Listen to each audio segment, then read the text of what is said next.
Bienvenue sur Exploratrice de rêves lucides. Alors, je te rappelle pour commencer que je t'ai créé une petite formation qui s'appelle Apprendre à faire des rêves lucides régulièrement. C'est une formation qui porte sur le DILD, c'est-à-dire le fait de prendre conscience que tu rêves à l'intérieur de ton rêve. C'est une formation qui est assez complète, où je te donne pas mal d'éléments pour aller vers le rêve lucide, où je rentre plus en profondeur. Donc si ça t'intéresse, n'hésite pas à cliquer sur le lien en description et à regarder, à checker, à voir si ça t'intéresse. Ok, donc quelle est la meilleure manière pour un débutant d'appréhender, de comprendre ce qu'est le rêve lucide? Parce que souvent les débutants, les personnes qui n'ont jamais fait de rêve lucide, c'est pas facile de comprendre ce que c'est un rêve lucide. C'est pas facile d'appréhender ce que c'est un rêve lucide. J'ai beau te dire, oui effectivement, là derrière ton écran, là quand tu me regardes à cet instant même, si t'as jamais fait de rêve lucide, c'est comme si là d'un coup, tu prenais conscience que tu es en train de rêver. C'est-à-dire là derrière ton écran, tu es en train de rêver. Tu es en train de rêver. Tu te souviens d'où tu t'es endormi, de ton corps, de ta chambre, admettons, la nuit dernière quand tu t'es endormi, bah, finalement tu t'es toujours pas réveillé et là tu es toujours dans ton rêve. Bah ouais, tu peux te dire oui, effectivement, ok, je comprends, mais c'est pas facile de l'appréhender vraiment, tu vois, de l'intégrer vraiment. La seule façon, de toute façon, de bien comprendre le rêve lucide, c'est d'en faire, hein. Y a pas d'autre solution. Pour ça, faut pratiquer, faut s'entraîner. Mais en fait, il y a quand même une façon, si t'as jamais fait de rêve lucide, de commencer à voir ce que ça peut être que d'être lucide ou que d'être conscient en rêve. Et cette façon, c'est très simple, je t'en ai déjà parlé plein de fois, c'est d'apprendre à connaître dans un premier temps la phase hypnagogique. Et la phase hypnagogique, c'est quoi? La phase hypnagogique, c'est le passage, c'est un genre de pont qu'il y a entre la veille et le sommeil. C'est-à-dire qu'au moment de l'endormissement, quand tu vas te coucher et au moment où tu t'endors, là tu vas basculer dans une phase qu'on appelle la phase hypnagogique. C'est une phase qui est faite de tout un tas d'images, de voix, de dialogues, de lumière parfois. Et cette phase-là, c'est vraiment l'intermédiaire avec la veille et le sommeil, en fait, entre la veille et le sommeil. C'est le moment de l'endormissement. Mais la plupart des gens, la majorité des gens, ne captent même pas cette phase-là, en fait, parce qu'on n'a pas appris à y prêter attention, tout simplement. Au moment où on s'endort, bah, on se laisse basculer totalement dans l'inconscience, évidemment. Mais avec un petit peu d'entraînement, beaucoup plus facilement, tu vas pouvoir explorer ta phase hypnagogique beaucoup plus facilement que pour le rêve lucide. C'est beaucoup plus simple d'explorer sa phase hypnagogique que le rêve lucide, parce que chaque soir quand tu te couches, tu traverses cette phase chaque soir en fait. Donc il suffit d'un petit peu d'entraînement pour commencer à garder sa conscience à ce moment-là.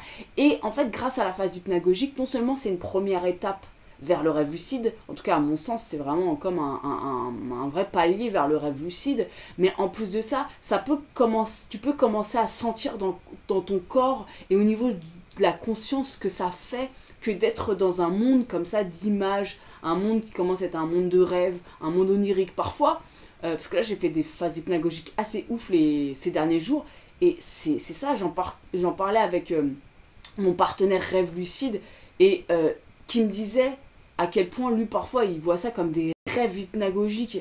Et c'est vrai en fait, des fois t'es simplement, mais t'es dans un rêve. La différence c'est que dans une phase hypnagogique, t'es pas un personnage en fait, t'es tout le temps la conscience qui observe.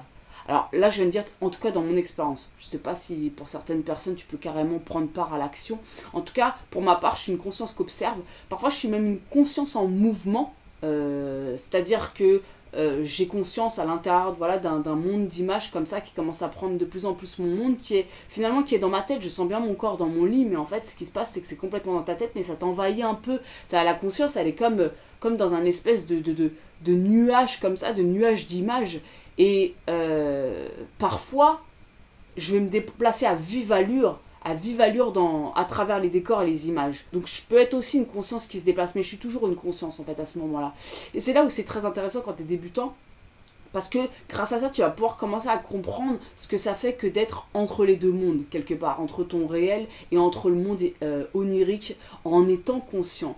Et c'est très simple en fait, pour commencer à explorer sa phase hypnagogique, bah, au moment où tu t'endors, hein, tu tentes de garder ta conscience éveillée, tout simplement. Tu te concentres à l'intérieur de ta tête pour rester éveillé. À la limite, tu regardes le noir sous tes paupières et le vrai conseil que je te donne, c'est de le faire quand tu es très très fatigué. Parce que si tu n'es pas très très fatigué, malheureusement, en fait, la phase hypnagogique, tu vas pas l'avoir tout de suite arriver. Il faut vraiment être dans un état où tu es capable de t'endormir presque instantanément. Parce que là, ton seul effort, ça va être finalement de garder ta conscience éveillée. Donc au moment où tu es bien crevé, tu vas te coucher, là tu focalises à l'intérieur de tes yeux. Tu focalises à la limite, dans un premier temps, c'est vrai que tu vas y mettre beaucoup d'énergie comme ça et du coup de grosse focalisation.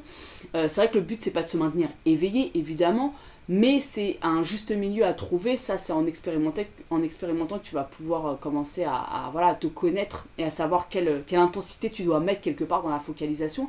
Mais très vite, si tu es sur le point de t'endormir et que tu parviens comme ça à laisser ta conscience en surface, en fait, tu vas voir des images apparaître. Et là, je te parle pas de faire un wild, parce que oui, le wild commence comme ça, hein, évidemment. Mais on va même pas aller jusqu'à se projeter de rester lucide jusque dans le rêve. Là, on veut simplement explorer la phase hypnagogique. Si tu n'as jamais exploré la phase hypnagogique, simplement les premières images.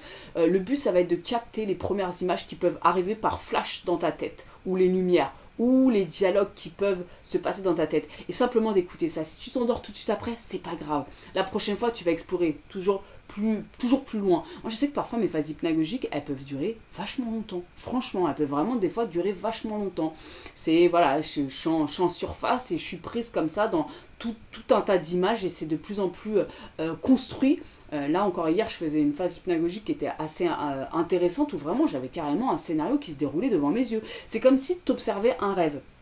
Donc, évidemment, à la différence du rêve lucide où tu peux ou pas d'ailleurs, mais être complètement acteur de la scène. Quand tu es lucide dans le rêve, bah, tu es acteur, tu es incarné dans le rêve et tu peux agir, etc. Là, tu es en mode observateur, mais malgré tout, tu es dans un monde d'images et y a un scénario qui se déploie devant toi que tu contrôles pas et c'est en ça que c'est intéressant de commencer en tant que débutant par explorer cette phase-là. Ça commence à te donner, tu commences à comprendre à l'intérieur de ton corps ce que ça fait au niveau de ta conscience que d'être dans un rêve lucide finalement. Donc l'autre conseil que je te donne si tu veux explorer ta phase hypnagogique, c'est vraiment d'être hyper crevé et je t'avais déjà donné un exercice que je te redonne parce qu'il est hyper intéressant pour aller au mieux dans l'exploration de cette phase. Quand t'es bien fatigué, à la limite le mieux c'est même de faire une nuit blanche, tu vois, si tu peux de temps en temps quoi. Quand t'es bien crevé, tu vas pas te coucher, tu t'assois quelque part dans un endroit qui est pas très confortable. Et là en fait, faut vraiment que tu sois hyper crevé. Hein. T'es tellement crevé que tu vas commencer, tu restes dans le silence, hein, pas de divertissement, pas de musique, rien du tout. Tu vas commencer à basculer comme ça. Et en fait le fait d'être assis par terre sur un truc pas confortable, tu vas tout de suite te redresser évidemment quand tu vas basculer dans le sommeil. Et là qu'est-ce qui va se passer?